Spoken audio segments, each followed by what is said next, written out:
संघं शरणं गच्छामि।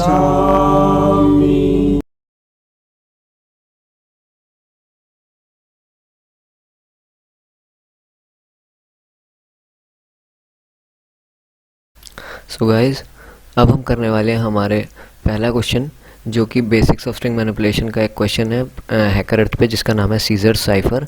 इस प्रॉब्लम में हमें क्या गिवन है? इस प्रॉब्लम में हमें सीजर साइफर टेक्निक के बारे में बताया हुआ है, जो कि एक इंक्रिप्शन टेक्निक है, क्रिप्टोग्राफी में यूज़ होती है। इस टेक्निक में हम क्या करते हैं, हमारे पास जो भी स्ट्रिंग है ना, उसमें हम जो जितने भी लेटर्स होते हैं उसको हम फिक्स नंबर ऑफ पोजीशन से क्या करते हैं, ये गिवन है इसमें, फिक्स नंबर ऑफ पोजीशन से हम क्या करते हैं, उसे शिफ्ट करते हैं।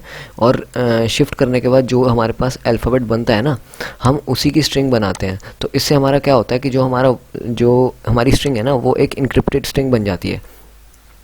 मतलब इंक्रिप्शन की टेक्निक क्या है, इंक्रिप्शन जो हर एक लेटर का होगा उसमें हम एक्स जो है शिफ्ट करेंगे, और उसमें लेटर एक्स जो है वो मतलब बाय शिफ्ट के, मतलब उसमें के शिफ्ट्स करेंगे, और उसके बाद जो हमारा नंबर है वो इस फॉर्मूले से कैलकुलेट होगा। अब इस फॉर्मूले का मतलब क्या होता है, इस फॉर्मूला मतलब ये फॉर्मूला हमारा आया कैसे, देखते हैं।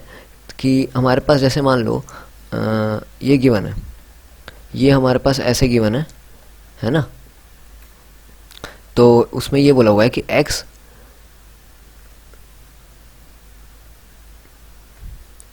प्लस के।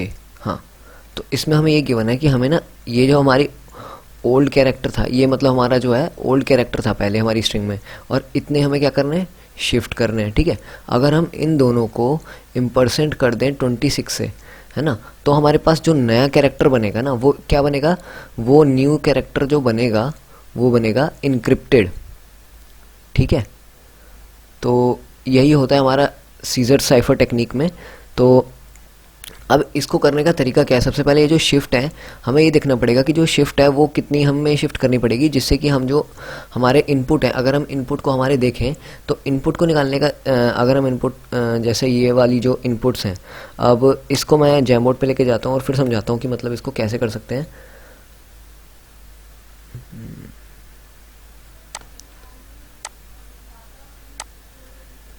हाँ, तो अब इस क्वेश्चन में अगर हम ध्यान से देखें तो ये जो हमारा number of test cases given है ना, ये तो हो गए हमारे टेस्ट केसेस, और ये दो दो स्ट्रिंग गिवन है ना, ऐसे ऐसे करके पेयर्स में।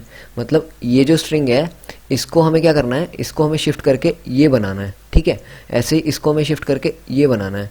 तो हमें ये बताना है कि इसमें कितने शिफ्ट करें जो कि हमारी ये जो स्ट्रिंग है ये इसमें कन्वर्ट हो जाए। ठीक है, तो अब इस शिफ्ट करने के लिए हमें पहले ये देखना पड़ेगा कि क्या ये इसमें पॉसिबल है भी कि नहीं। जैसे हमारे पास मान लो ये बोला हुआ है, अगर हम आउटपुट में देखें, हमें क्या निकालना है, हमें मिनिमम नंबर ऑफ शिफ्ट्स निकालने हैं। मतलब ऐसे तो पॉसिबल हम एक एक करके भी कर सकते हैं, लेकिन हमें क्या करना है, हमें मिनिमम पॉसिबल शिफ्ट्स निकालने हैं, जिससे कि हमारा जो टेक्स्ट है वो एक इनक्रिप्टेड टेक्स्ट बन जाए। ठीक है, और अगर ऐसा नहीं होता है तो हमें क्या करना है, -1 आउटपुट करना है उस केस में। ठीक है, तो देखते हैं इसको कैसे करेंगे। मतलब सबसे पहले तो अगर हम ध्यान से देखें तो ये जो ए और डी है, मतलब अगर हम डी माइनस ए करते हैं ना, ऐसे स्ट्रिंग में अगर हम देखें कैरेक्टर वाइज, तो ये जो हमारा डिफरेंस बनता है ये कितने का बनता है, ये मतलब ए और बी के बीच में कितने का डिफरेंस है। अगर हम इसको देखें तो ए और डी के बीच में 3 का डिफरेंस है ना। और ऐसे ही हमारे पास जो बी है उसमें भी यही होगा। हाँ, तो जो अगर हम डी माइनस ए देखें तो वो हमारा 3 होता है। ऐसे ही हमें क्या देखना है कि हमारे पास अगर हम ई माइनस बी करते हैं तो हमारे पास कितना बनता है वैल्यू उसकी, वो भी हमारी 3 बनती है। अगर हम ऐसे ही हर एक पोजीशन पे देखें, हर एक इंडेक्स पे, तो जो हमारे दोनों कैरेक्टर्स की जो डिफरेंस बन रही है वो सेम बन रही है ना।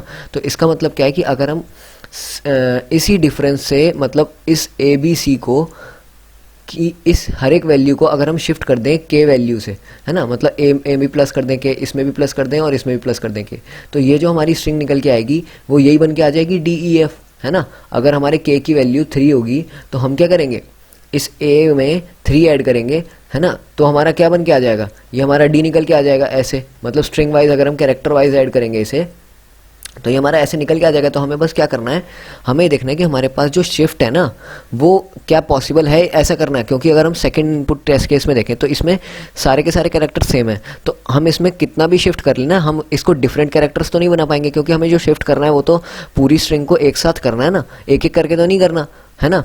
तो अगर हम मान लो जैसे एक इसको एक बारी शिफ्ट करते हैं तो एक बारी शिफ्ट करने पे बी बनेगा। ऐसे ही हम क्या करेंगे, कितना भी शिफ्ट कर लें, कैरेक्टर्स हमारे डिफरेंट नहीं हो सकते, ये चीज़ ठीक है। तो अब सबसे पहले हमें ये देखना पड़ेगा कि अगर हम मान लो शिफ्ट कर रहे हैं, है ना, तो हमें किस अमाउंट शिफ्ट करना पड़ेगा कि हमारी जो वैल्यू है ना वो इस स्ट्रिंग के बराबर आ जाए। ठीक है, मतलब अगर मान लो कि ये हो जाए कि हमारे को शिफ्ट निकालना है, तो हम शिफ्ट निकालने का तरीका क्या है, जैसे हमने मान लो अभी देखा था कि हमने 3 कैसे कैलकुलेट किया था कि जो हमें मतलब ये जो डी बनाना है और ये जो ए गिवन है, इनका अगर हम डिफरेंस निकाल लें तो ये तो 3 गिवन, मतलब ये तो हमें 3 शिफ्ट आ जाएगा ऐसे ही, है ना। तो हम क्या करेंगे, सिंपली यही करेंगे कि हमारे पास जो बनाने वाली स्ट्रिंग है और जो हमें गिवन स्ट्रिंग है, मतलब ये जो DEF वाली है और जो ABC वाली स्ट्रिंग है ना, इन दोनों का क्या करेंगे, हम इनका डिफरेंस ले लेंगे कैरेक्टर वाइज। ठीक है, और फिर चेक करेंगे कि क्या हमारे पास हर एक केस में, मतलब हर एक पोजीशन पे, जैसे हम इस इंडेक्स पे गए हैं ना, हमने देखा कि इस इंडेक्स पे जाने पे, इस इंडेक्स पे मतलब ये जो 0th इंडेक्स होता है, इन दोनों पे जो शिफ्ट है, मतलब इन दोनों का जो डिफरेंस है वो 3 आ रहा है। अब हम ऐसे ही नेक्स्ट पे देखेंगे कि अगर इसका भी 3 आ रहा है तो हम कंटिन्यू करते जाएंगे, इस पोजीशन पे भी 3 है, इस पोजीशन पे भी 3 है, तो हमारा मतलब हम इसको करते जाएंगे आगे शिफ्ट, है ना। लेकिन अगर बीच में कोई भी ऐसा केस आ गया कि हमारे पास जो शिफ्ट है ना वो ज़्यादा हो गया, मतलब अगर मान लो ऐसा गिवन है कि हमें ना यहाँ पे बी की जगह क्या गिवन होता, हमें बी की जगह डी गिवन होता, तो हमें यहाँ पे शिफ्ट कितना करना पड़ता, मतलब डी को ई बनाने के लिए तो 1 ही शिफ्ट चाहिए, जबकि बाकी सारे तो 3 से शिफ्ट हो रहे हैं, है ना। तो इस केस में हमारा ये कन्वर्ट नहीं हो पाएगा, पॉसिबल ही नहीं है। फिर इस केस में हमें माइनस इनपुट करना, माइनस देना पड़ेगा आउटपुट। तो हमें यही देखना है कि अगर किसी भी केस में जो हमारी प्रीवियस हमारा डिफरेंस निकलता हुआ आ रहा है ना, अगर उससे अलग आ रहा है तो हम क्या कर देंगे, उसी टाइम लूप को ब्रेक कर देंगे और हमारा आंसर दे देंगे -1। ठीक है, तो बेसिकली इसमें यही करना है बस हमें। अब देखने वाली बात यह है कि अगर हम इसको के को निकालना चाह रहे हैं ना, तो के को निकालने के लिए भी हमें क्या करना पड़ेगा, एक अलग लूप लगाना पड़ेगा।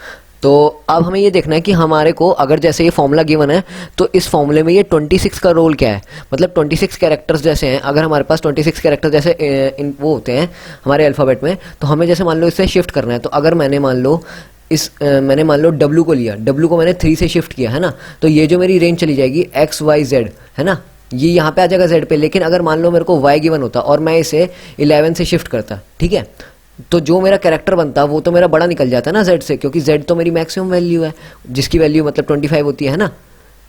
ये मान लो 26 कैरेक्टर है तो इसकी वैल्यू तो इससे ज़्यादा निकल जाएगी ना, इसकी जो S की वैल्यू है, और अगर हम इसको ऐड करेंगे इससे तो Z की S की वैल्यू से बड़ी निकल जाएगी। तो उस केस में हम क्या करते हैं, उस केस में हम यहाँ पे इसे ना इम्पर्सेंट 26 करते हैं, जिससे कि जो भी हमारा मतलब एक्स्ट्रा जा रहा है ना वो इससे रिमाइंडर निकल के आ जाए, और उस रिमाइंडर में हम क्या करेंगे, उस S की वैल्यू को आउटपुट कर देंगे। जैसे अगर मैं ध्यान से देखूँ, अगर मैं Z का ही एग्जांपल लूँ, तो Z में अगर मैं मान लो 1 प्लस कर रहा हूँ, है ना, तो Z में 1 प्लस कर रहा हूँ तो कितना बनेगा, ये Z में 1 प्लस करने पे हमारा क्या बनेगा, 26 बनेगा, क्योंकि अगर मान लो मैंने इसे 25 ले लिया, या चलो 26 ही ले लेते हैं, ठीक है, मान लो ये मेरा 26 है, ठीक है, फिर मैंने इसमें 1 प्लस किया तो मेरा 27 इम्पर्सेंट 26 बना, ठीक है, तो ये कितना बनेगा, मेरा 1 बनेगा। अब मैं देखता हूँ कि जो मेरा 1 है ना, तो मेरा फर्स्ट इंडेक्स मतलब फर्स्ट जो वो था अल्फ़ाबेट वो कौन सा था, A, तो मैं वही आ गया। मतलब मैं ये कर रहा हूँ कि अगर मैं Z को 1 से इंक्रीमेंट करता हूँ तो वो मेरा A दे दे, है ना।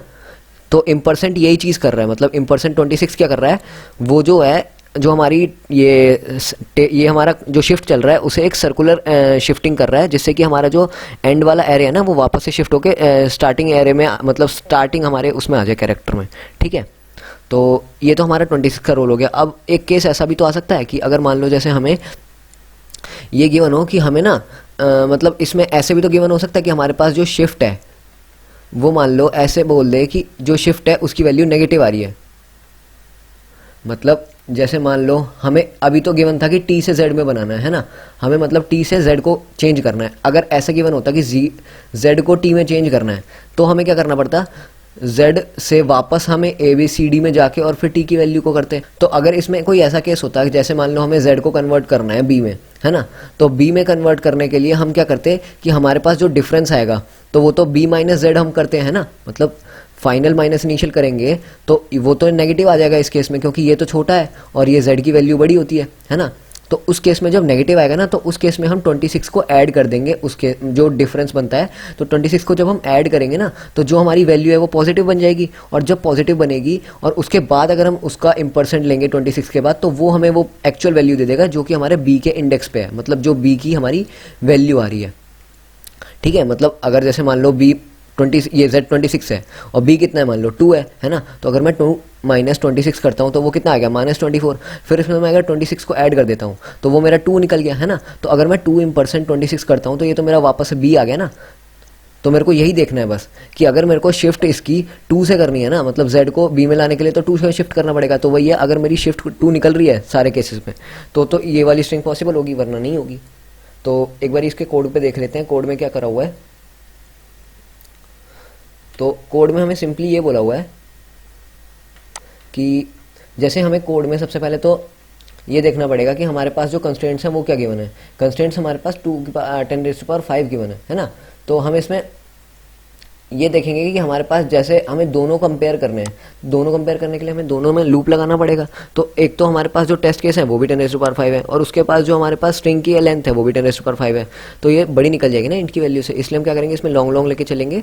और उसके बाद जैसे अगर मान लो हमने टेस्ट केसेस लिए, तो टेस्ट केसेस लेने के बाद हमने दोनों स्ट्रिंग्स इनपुट ली और उसके बाद हम दोनों ये जो हमारे पास जो पहली स्ट्रिंग है उसमें हम क्या करेंगे, उसकी लेंथ के अक्रॉस ट्रैवर्स करेंगे। और जो मैंने अभी समझाया था, मतलब मैं क्या करूँगा ना, मैं दोनों की पोजीशंस पे जाके जो जो भी मेरी कैरेक्टर है उनका डिफरेंस लूँगा और डिफरेंस लेने के बाद मैं ये प्लस इस फॉर्मूले का यूज़ करूँगा। ये मैंने अभी समझाया था कि मैंने ये फॉर्मूला कैसे बनाया।